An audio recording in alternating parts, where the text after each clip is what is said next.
Welcome, everyone, to our very first Career Path series installment entitled Selecting Your Career with our current CSUSB Executive Director of Talent Acquisitions, Jim Reyes.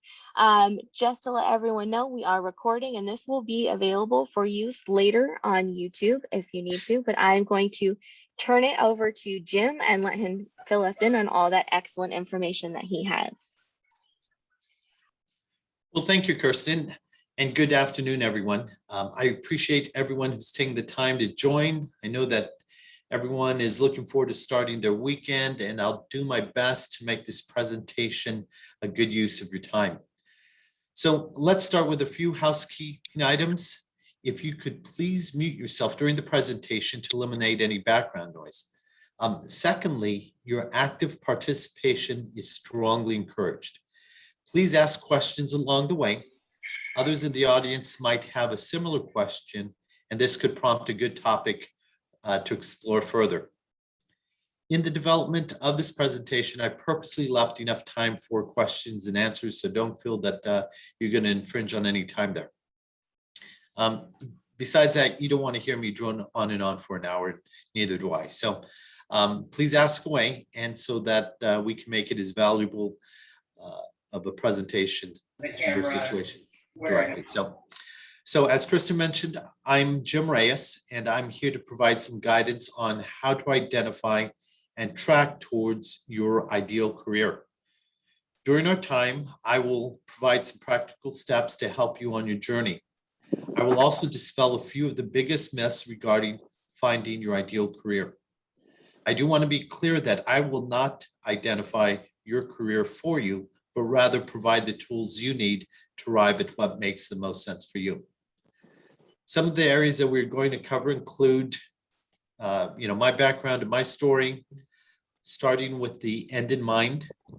We'll go over some myths and why they don't necessarily hold water. We'll speak about the importance of doing what's valuable, followed by asking tough questions. I'll leave you with some final tidbits, key takeaways, and then feel free to reach out to me directly, either via via LinkedIn or directly through my email, which I'll provide again at the end of the presentation. So why am I qualified to take up an hour of your time on a Friday afternoon? Well, I'm currently the Director of Talent Acquisition here at Cal State San Bernardino. Previous to that, I worked for one of California's largest not-for-profits, a Fortune 500 company prior to that, and I also owned my own staffing and recruiting company for over 10 years. So I've managed a team of recruiters for a long time, and I've helped them develop best practices to ensure that we're bringing in the best talent into that organization. My experience can really provide a peek behind the curtain as to how employers decide who gets hired and who doesn't. So along with that, this slide is intended to show that, hopefully I have a certain level of credibility. But on the other hand, I think it just shows that I'm old and I've lived a long time and, lived to have seen a few things. So let's see. What I plan to share with you is really through the eyes of someone who has tried multiple routes towards finding an ideal career. Through trial and lots of error, I've come to some hard truths. My hope is that you'll learn through my experience and through a practical guide to identify your own ideal career. So my story starts even before I graduated with my bachelor's degree. I chose my degree focus before I had ever completed a class in that subject. At that time, my finance professor stated that after 5 years after graduation, finance majors made more than any other business discipline. And with that, I was sold. I didn't even know if I liked finance. All I knew was that they supposedly made more money than other majors. So while I can look back at my 19-year-old self and chuckle at how shallow my decision was, it is something I would definitely redo. So I think lesson one really has to be have a better understanding of the types of jobs your major will lead you to. I'm going to say this throughout this presentation, but it's so important to be intentional about career selection. Think beyond the next move, have an understanding of how this fits into your larger career plan. So let's pause for a second. Who wants to share what factors you considered when choosing your major or focus area?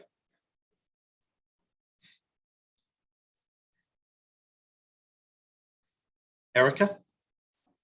Yes, the factors I went to was just what I'm passionate about. My concentration in my MBA is marketing. And so I knew that I loved doing marketing currently because I'm a marketing communications coordinator. And I knew since I was successful and passionate currently in that career, I wanted to continue in that. And it was never about the money for me. It was more about waking up and knowing that I was excited to go to work. Very good, thank you. Does anybody else want to share? Is it Suthita?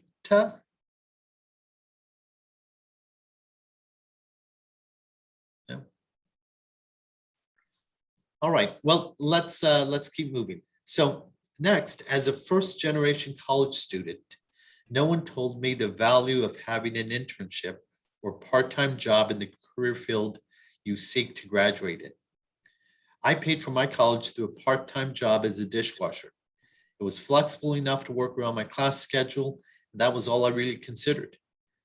I was foolish enough to think that companies would line up to hire a young, ambitious finance major who paid their way through college.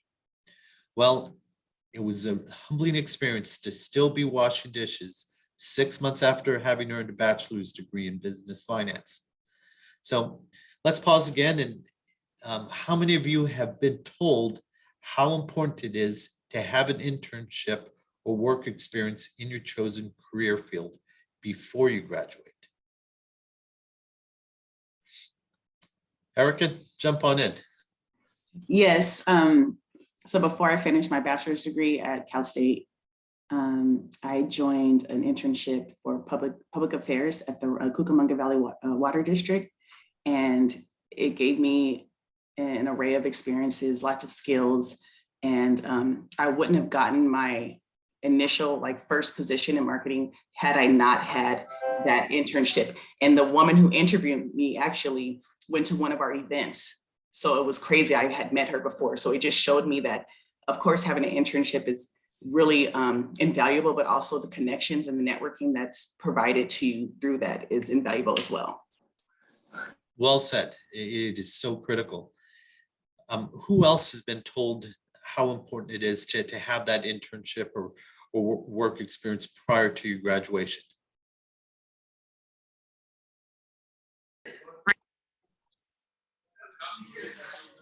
I heard somebody jump in.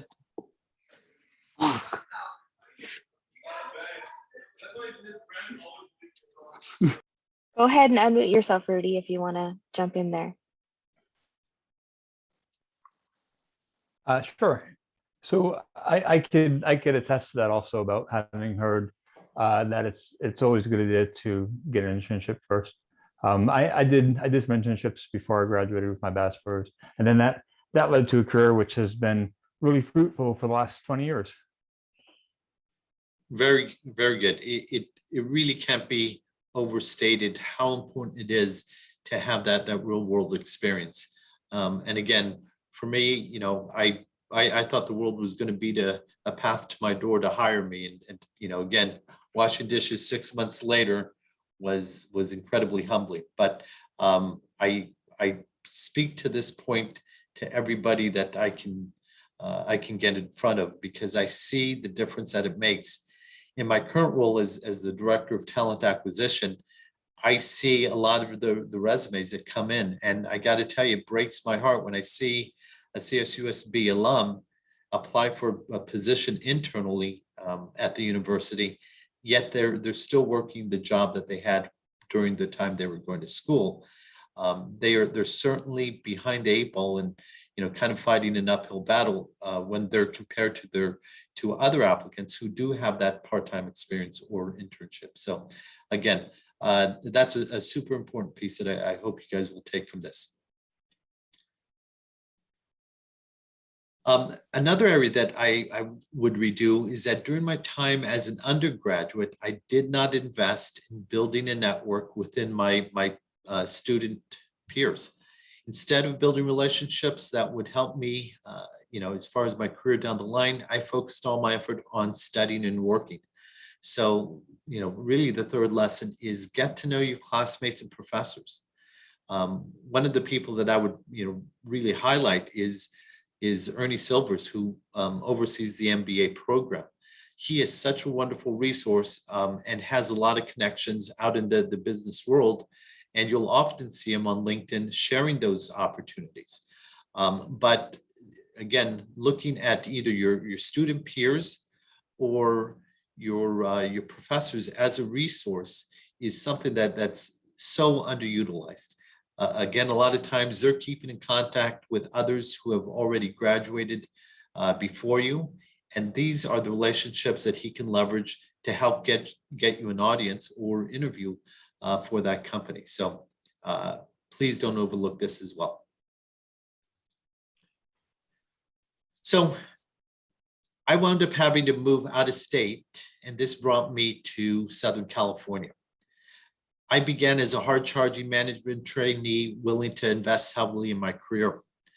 By the way, it was in a career field that had nothing to do with finance. So I rose to the rank of a district manager, but the hours were extremely long. And while the money was good, I was far from satisfied. I had the outward appearances of success, but my health was a mess, including stress, ulcers. So I changed companies, but didn't make a wise decision and jumped into another company that had really the same work culture. And then I hopped from there over to a .com company with promises of an equity stake in the firm.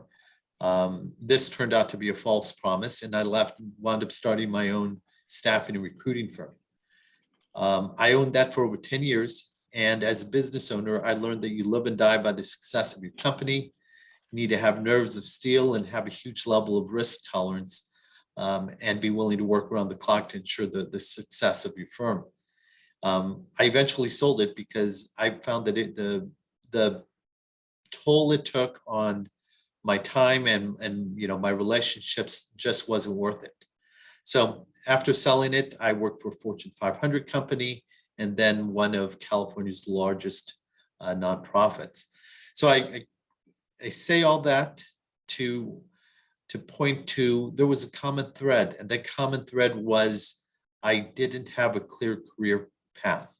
I was just kind of jumping from job to job, ensuring that it paid the bills, and there was some progression in that, but it was an unfocused career plan.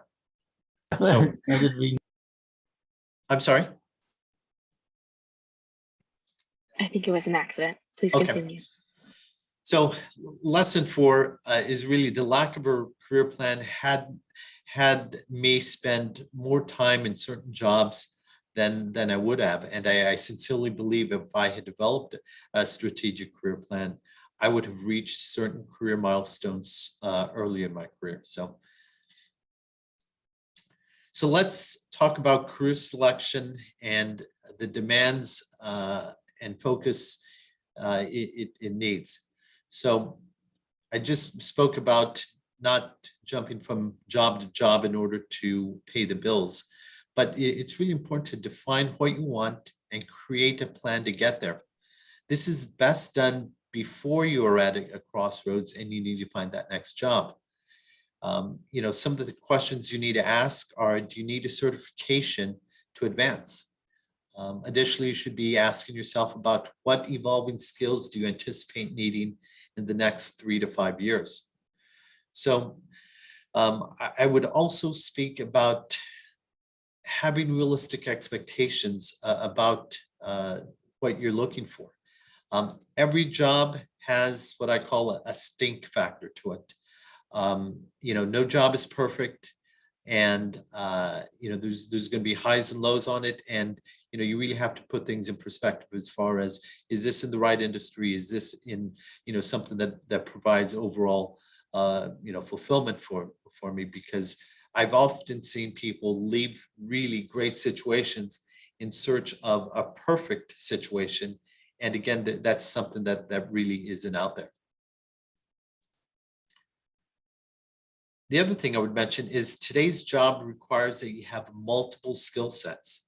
So even if you don't see a direct connection between something you're currently handling, in a future job, my experience has taught me that it comes up and those skills are utilized down the road.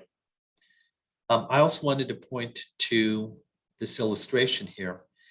And the figure on the left is really more of a traditional career path that is oftentimes not realistic in today's work environment. The illustration on the right is more appropriate to where we're at today. And in it, you'll see that there's right turns and left turns and laterals and some diagonal movements and even some step backs so that you can move forward in a different path. So I think the lesson there is, the traditional start from the bottom, work your way up isn't necessarily the best path for many employees.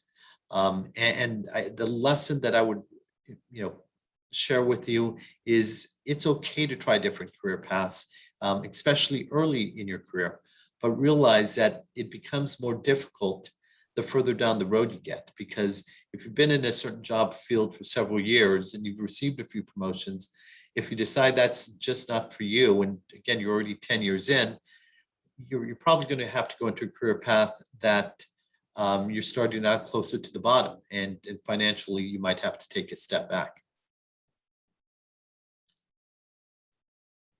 All right, so a huge part of finding your ideal career is being focused towards the values that you hold the most high.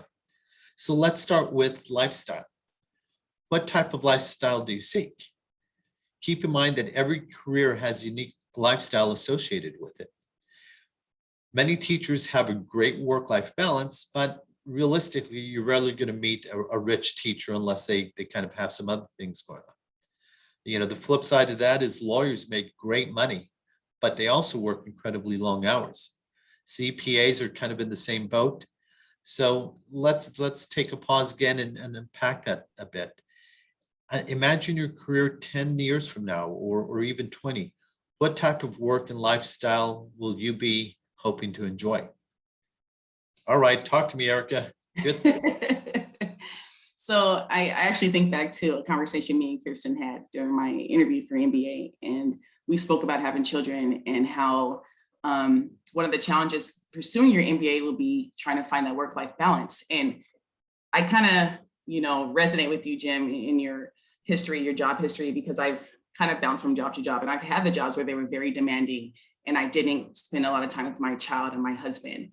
And now I'm in a job where I have a great work-life balance. I'm working from home, and it enables me to be able to go to school. And so it's like, I want to make a lot of money, but at what cost?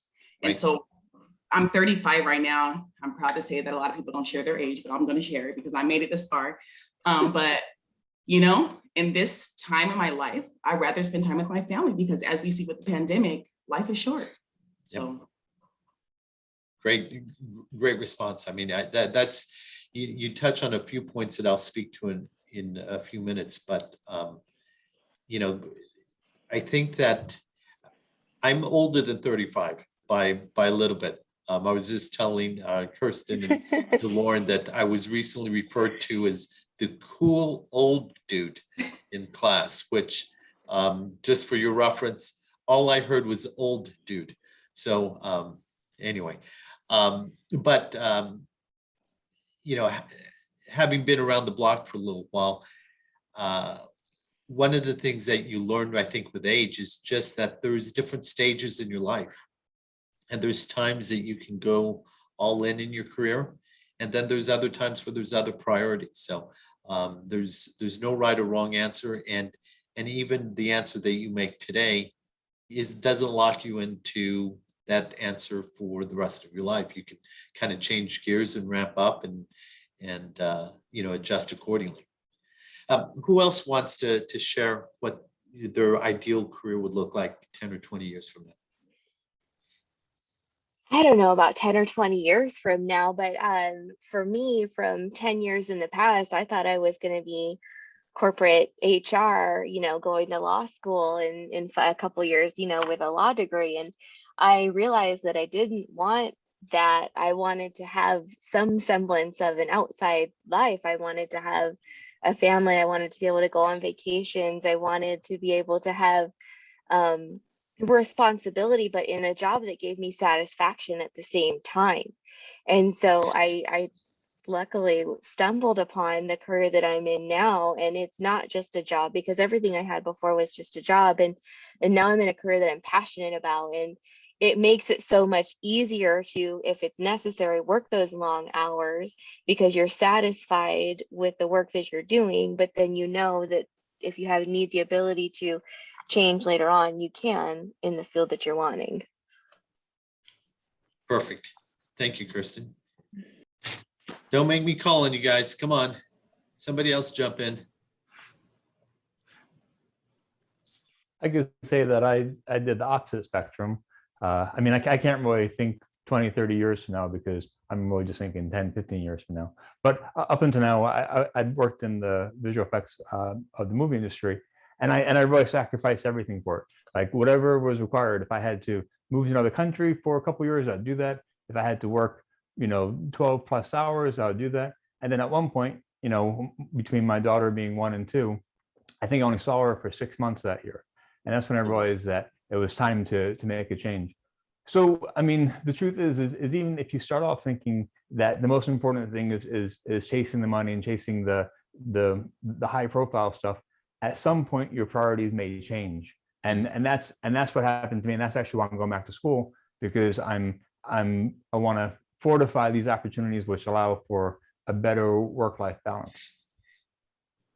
Perfect. Thank you. Naja, I see that you've turned on your camera, so I'm sorry, but I'm gonna pick on you. It's all right. Thank you for the talk. So for me, I kind of didn't know what I wanted to do back in college. Jumped from one major to another until, as a teenager, undergrad, the cool people were in the advertising field. So I walked into the advertising and finished, and then start working immediately. Luckily, I had a very good career, starting with an international advertising agency. And that led me to climbing the ladder all the way to the top of what marketing can take you. But then, during COVID, I lost my job, and I kind of felt a existentialist problem where I was feeling that, I was worthless. I felt that, my contribution to the world is very small. And I felt that I'm in a domain that is highly competitive, and I'm not at the forefront of technology or science or something worthwhile to humanity. So I made the hard decision of leaving everything behind, gathered my savings and made the trip to America from the Middle East. And now I'm in the stage, okay, I'm studying MBA, but I'm always questioning myself.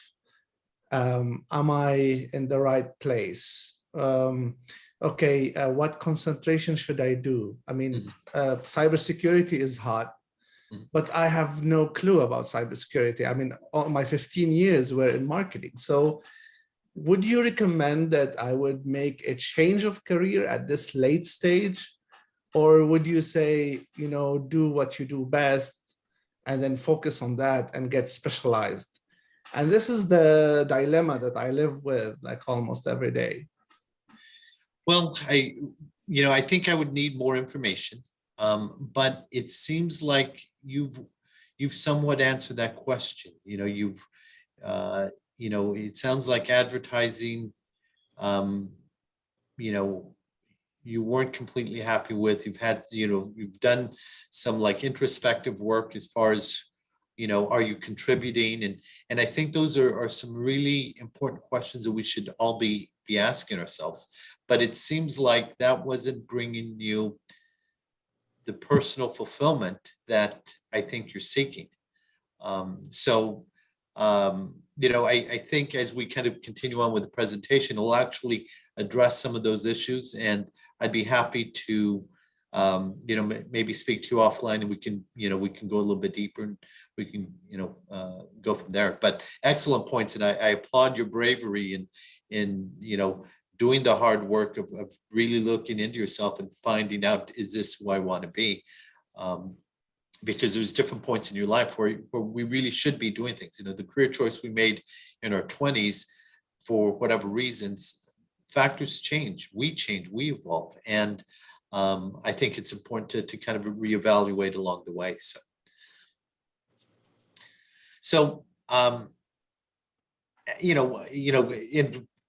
As I continue on, you'll see that some of what I'm going to say is right in line with some of the previous comments. So one of the things you need to consider is how much of your time are you willing to trade away for dollars? Because essentially that is what we're doing. And there, again, there's no right or wrong answer. And, but the work-life balance needs to be factored into the equation.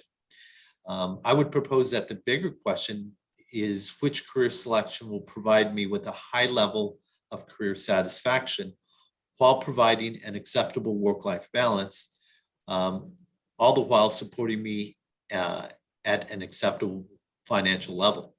So I would say start with the outcome and then work backwards. But yeah, I would mention that could have a potential flaw, in that it assumes that a higher level of compensation will bring you more happiness. And that's not always the case. So a better question would be, which line of work brings me fulfillment?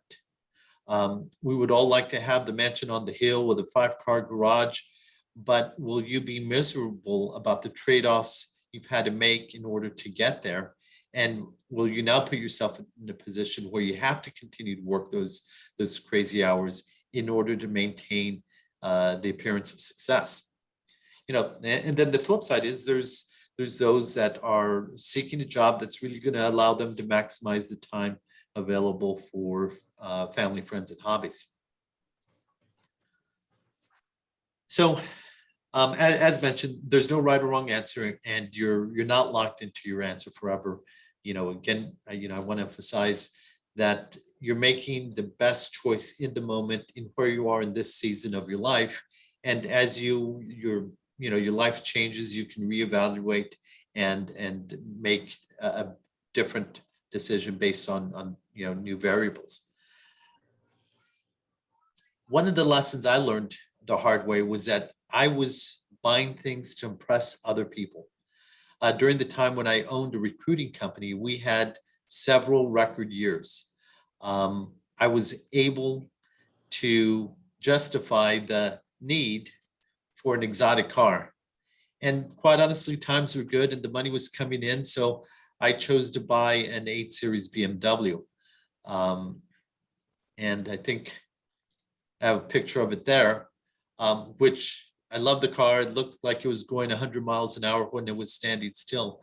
But then the recession hit, and this car really became a financial burden that did nothing more than really feed my ego and drain my pocketbook. So I was actually happy when a commercial truck backed up into it and totaled it. I had also made a similar mistake in convincing my wife and I that we needed a bigger house in a nicer neighborhood. And I'm convinced that had I done so, we would have lost the house in the recession. So for me, as I've kind of worked through these issues on my own, I've had to come to grips with, why do I need external things to make me feel accomplished? And that's kind of my own personal battle, and everybody's going to draw that line at a different place. But I would just say, take a look at that issue. Are you looking to accomplish a certain lifestyle, really to impress others? And there's no judgment on that. But it does come at a cost. Typically, that's the trade-off that you're going to have in the number of hours you have to devote to, family and friends. All right, so let's talk about one of the biggest myths regarding career selection. And Erica, I want to preface it by saying, I think you might be the exception to this, but I'm going to make a position that if you follow your passion, the statistics are against you, and you're probably going to fail. So in a recent poll of over 500 college students, 90% of them stated that they were passionate about sports, art, or music.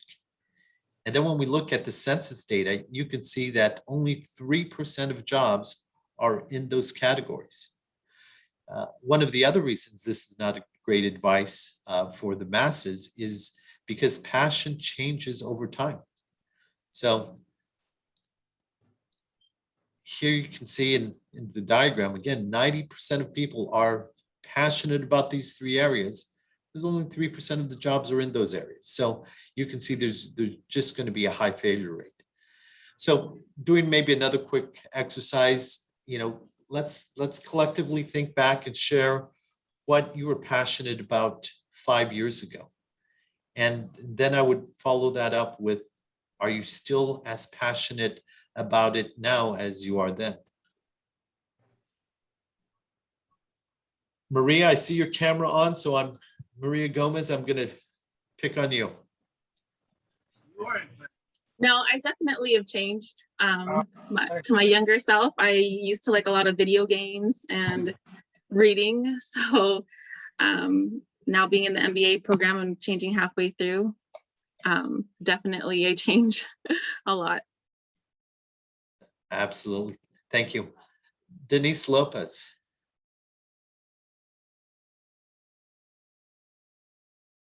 All right. Let's see who else I can pick on. I see a Jacob Kim. Jacob, do you want to share?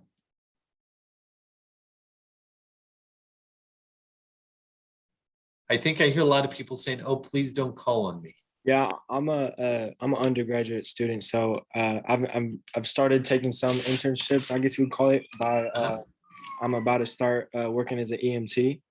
Okay. Because I wanted a degree in business management to help me create my own practice as a business assistant. Okay. Well done. Well, the majority of the people will, if they look back at what they were passionate about 5 years ago or 10 years ago, they would realize that their passions have changed dramatically. And I think you kind of throw all your eggs in one basket into what you're passionate about. You could really find yourself where you're now down the road, many years later, and you're doing something that, really doesn't hold that much interest to you. The other thing I would say is, the other myth is, the phrase, do what you love and you'll never work a day in your life. And while I personally like the saying, it kind of makes me feel good and feel like, that's the way to go. For me, it's not very practical. If I wrote down the things I love doing, I don't think I could monetize it in a way that would support myself and my family. And then, when I think about myself coming out as an undergraduate, at that time, I loved playing pool, so other than hustling others over a game of pool, the career prospects were really slim. So, those wouldn't work for me. So the next question is really, if following your passion is statistically a long shot, and doing what you love and you'll never work a day in your life is impractical, what does? So I would propose doing what's valuable is the key to a fulfilling career. So let's define what's valuable. What's valuable is, doing the work at getting really good at something. It's the mastery of a certain task. And then the valuable, again, is the mastery of mastery and purpose. And purpose is, here, purpose is the act of building on something that goes beyond putting money in your back pocket. It's about making the world a better place. And this isn't just an altruistic pursuit for the good of society. It directly benefits you, because those who work in assisting others are consistently amongst the individuals with the highest levels of career satisfaction. So how do you know if a job or a role is a good fit? I would recommend this three-pronged approach. So first, does the work easily trigger flow? So if you guys aren't familiar with the term flow, it's really that state where you're energized, you're focused, and time just kind of stands still. You're doing something you love and you're not counting the hours. Or does the work you're doing have you yearning for kind of the weekends and despising coming back to work on Monday? Are you lost in your work, or are you counting the minutes until you can leave for the end of the day? So, I do want to put a disclaimer in there that not every day will work be inspiring, but if you can easily kind of get into that flow state, you're on the right track. And Erica, based on kind of what you said earlier, it seems like, marketing is really that for you. So, congratulations. Does anyone want to bring what they feel brings them into that state of flow? I do. I just need to bring up that the whole thing about passion, it's okay to follow your passion. I mean, if someone's really passionate about something and that enables them to be really good at it, and you can figure out how to monetize it, then that's great. And you do get lost in it, and you do really enjoy it, and you do spend most days waking up excited about going to work. It's not easy, and it's not likely, but it's not impossible. I agree with you, Jake. Excuse me, Rudy. I think you mentioned something there that is key, and that's, can you monetize it? I think that it almost brushes up against what's a hobby and what's a career. And I think there's a level of discernment there to understand, hey, on a personal level, I really enjoy doing this, and maybe your job can help fuel that lifestyle. Who knows, you could love surfing, and while it might be difficult to monetize that unless you're just kind of at an elite level, having a job that provides some flexibility might allow you to enjoy that hobby. And again, that's where I think there's a level of discretion, trying to figure out, is this something I can pursue as a career, or is this something that I can pursue kind of in my off time, and really have kind of that combination in one part of my life or the other. So the other thing I would recommend as far as determining a good fit is trying to understand how it motivates you. Is it a pull motivation where you feel compelled to get back to work? Or is it more of a push where you're worried about negative repercussions? So I think one is you're just energized by your work, and the other one kind of there's a I have to get back to this, and that really kind of ties into, are the actions you're completing at work its own motivation? Because if you're in the camp of, hey man, I get to do this, I enjoy this, I get to do it, failure really isn't a negative thing. It's really just kind of part of the motivation factor of like, okay, hey, now I can kind of readdress and figure out how to do it a different way. When you're more in the camp of, I have to do this. Again, I think that's where some questions should be popping up going, is this really, where I need to be from a career prospect standpoint? So, well, there you go. There's the. So another recommendation, I'm trying to make this practical. So I think we can drill down even further. And, where do we start? And I think you really start by asking yourself the following 3 questions. What am I really good at? What do people tell me I'm really good at? And then, it's really a retrospective question, a rhetorical question. What's holding me back? There's no quick answers to these questions. And as previously mentioned, it's going to take focus. It's going to take intentionality. This is not going to be something you figure out between your classes. It's going to be an individualized answer for each of you, but you're going to need to spend some uninterrupted time to kind of go deep and find out what matters to you. These are some big questions that if you spend the time answering, you're literally going to save years off your career and hit career milestones earlier and have a much happier work-life balance and you'll be energized by your work. If these are really questions that you're thinking through, I would suggest unplugging, with between laptops and cell phones and all the other ways that we're plugged in.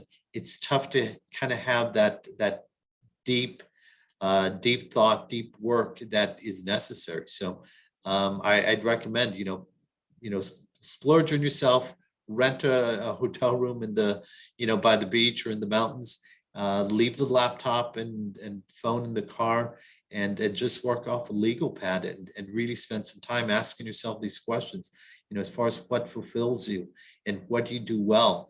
And if you invest in yourself, it's going to pay off in spades. So oftentimes, if I can mention what's holding you back, a lot of times it's kind of self-doubt. And, I'm in the business of hiring people. And so many times I see people who are afraid to apply for a role that they could easily do. But they're kind of fighting themselves and they're dealing with a little bit of self-doubt. So, be bold, take a chance, put your name out there. So once you've answered these questions, you need to research companies that fit your criteria. A great place to start is Glassdoor. Glassdoor, if you're not familiar with it, provides an employee rating as measured by current and former employees. This will give you real insight into what it's like to work for the company. Next, I'm going to challenge you to be bold. Reach out to those holding the job that you aspire to one day have and invite them to coffee. I realize obviously in a pandemic world and social distancing that, that might be acceptable to some and not to others. But again, I challenge you to be bold. The people that hold these jobs in those companies, you can identify them really easily on LinkedIn and just, send them a message and request a meeting. This will be an excellent way to find out what the job is actually like. And additionally, if you do it right, you build a relationship and they'll give you a heads up on what's happening in regards to the future hiring of that company. So I'm not sure if everyone is on LinkedIn, but if you're not, this is really a must-have. There's some great online tools that if you're not using, I can share with you. As students of CSUSB, you should also have access to LinkedIn Learning, and there's some specific modules in there in how to create an effective LinkedIn profile. But again, this is an area where if you don't know, now you know. You got to get on LinkedIn and put yourself out there. You'll be able to network with different trade groups that are going to speak about new trends in your industry and really kind of gives you a firsthand insight into what's happening on the ground in those areas. So a few key takeaways that I want to touch on. So again, define your lifestyle. Don't always follow your passion. Again, I think that there's a few exceptions that were brought up that are very valid. 3, do what's valuable. And doing what's valuable is the sum of mastery plus purpose. 4, ask yourself the tough questions. What am I good at? What's holding me back? 5, research and network. And share your unique gift. If you're passionate and you're in the right job slot, you're going to do extremely well in it. And right now is actually a great job to be in the job market. And then last, I want to speak on something that just share a resource that I think can be really helpful. So there's a nonprofit organization called 80,000hours.org. And if you go to 80,000hours.org/career/planning, they have a free eight-week course on career planning with a focus on identifying what's valuable. Again, that's 80,000hours.org and then /career planning, or just you'll be able to identify it. Again, emphasis, it's a free 8-week course. They do have a summary of that 8-week course, but I think you would cheat yourself if you just went to that and didn't do the work as far as looking into what matters to you and finding meaningful work that's going to energize you and invigorate you as you're looking to select a career. So lastly, additional takeaways. The work that will be needed throughout your lifetime will require you to be flexible and learn new skills. I would recommend staying intellectually curious. Take time to sharpen the saw, which is referencing taking time to making sure that your skills are relevant and up to date. And as MBA students, I know I'm preaching to the choir, but don't let this be a season of your life only as far as continuing your education. Be a lifelong learner. Keep up with trends in your industry and anticipate the next level skills needed to stay relevant in your work. The other thing is perfection is not expected. You're going to make career mistakes, and it's important to view them as learning opportunities that will be important to you somewhere down the line. And then lastly, there's multiple ways to be successful. First, define what that looks like for you, and then chart your own individual course. Don't define your success by what your siblings do or what your neighbors do. Find something that works for you specifically. So lastly, I want to leave you with a quote that I think resonates with me. Hopefully it will with you. And that's, never be so busy making a living that you forget to make a life. And I have that posted in my office. And I still struggle personally with trying to find a work-life balance. That's something I continue to work through. But that helps me keep things in perspective. So with that, I want to thank you. And I'd be happy to speak to you guys either through LinkedIn or through my email address. So again, thank you so much. I appreciate everyone's participation. And if anybody has any additional questions, I'd be happy to address them. I have one comment that I'd like to make, is that whether you're an undergraduate or in graduate school, this is the time to test out those networking skills and to get comfortable with being uncomfortable. It's what I tell everyone when they go and do any kind of exploring or anything like that, because the worst that's going to happen is someone's going to say no, right? No, I'm not going to take that meeting with you. No, I'm not going to do that. And you just go ask the next person, right? And then it's easier to ask someone else for help later, or easier to ask that other person to make that connection or to go in for that new job or that new promotion. Because if you can't ask those questions now, if you can't make those connections now, how are you going to do them later in life? So do it now, do it often in this low risk environment where they can't fire you. Very true. That's such a great reminder, Kristen. Again, you're in a safe environment. You're in an environment where you have a lot of resources and a lot of people cheering you on and wanting to help you succeed. And again, it's really a perfect learning environment to kind of build those skills as far as, networking and building relationships. So that really is a key point. Any other questions or comments?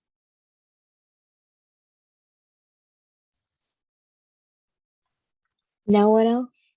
We did have some great discussion throughout. I'd like to thank everyone for attending, and thank you, Jim, for your time.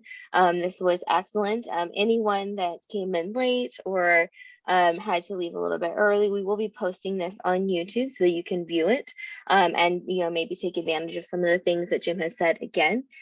So right now I'm going to go ahead and